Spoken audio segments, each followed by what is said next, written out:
नमस्कार. जय श्रीराम. हर हर महादेव. रामकृष्ण हरी. जय जय पांडुरंग हरी.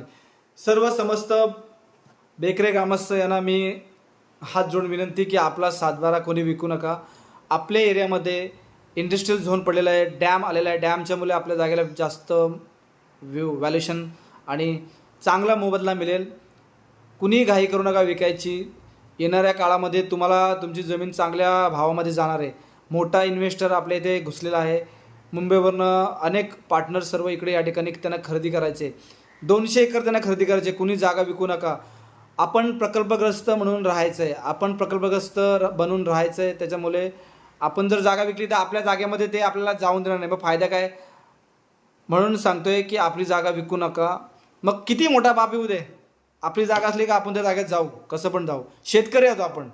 माझा गावकऱ्यांना सल्ला आहे, असल, मानगाव, पाली, भुतुली, बेकरे ग्रामस्थ यांना विनंती आहे की डॅममुळे व्हॅल्युएशन वाढलेलं आहे, रोपे होणार आहे, मोठ्या कंपन्या इथे होणार आहेत. माथेऱ्यांचा व्ह्यू त्यांना आवडलेला आहे. म्हणून सांगतोय की जागा विकू नका. हात जोडून विनंती आहे.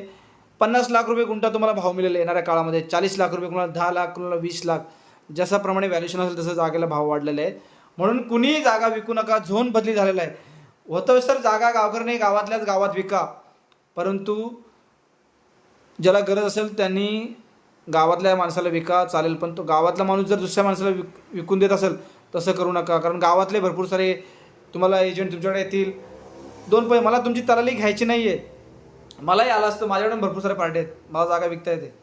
परंतु आपण शेती लावतो म्हणून जागा विकू नका. आपण जागा विकली तर आपल्याला त्या जागेत जाऊन देणार नाहीत, असे काही पार्टीवाले आहेत. म्हणून सांगतो, शक्यतो हिंदू धर्माच्या माणसाला जागा विकली तर कुणी, पण विकूच नका असा माझा सल्ला आहे. जय श्रीराम.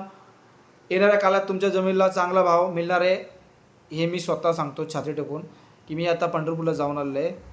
मला सर्व काही करता येतं, पण तुम्ही जागा विकू नका असा माझा सल्ला आहे. गावकऱ्यांना विनंती हात जोडून की जागेला चांगला भाव येणार आहे. आपण कल्याण गोवा महामार्गावर राहतो. आपल्या गावाजवळून जागीच हायवे रोड झालेला आहे. सर्व गोष्टी, पाणी आहे, डॅम आहे, सगळ्या गोष्टी सर्व काही. फक्त आता चोरून रजिस्टर मारतात काही लोक. जागा विकू नका. धन्यवाद. हा माझा सल्ला आहे.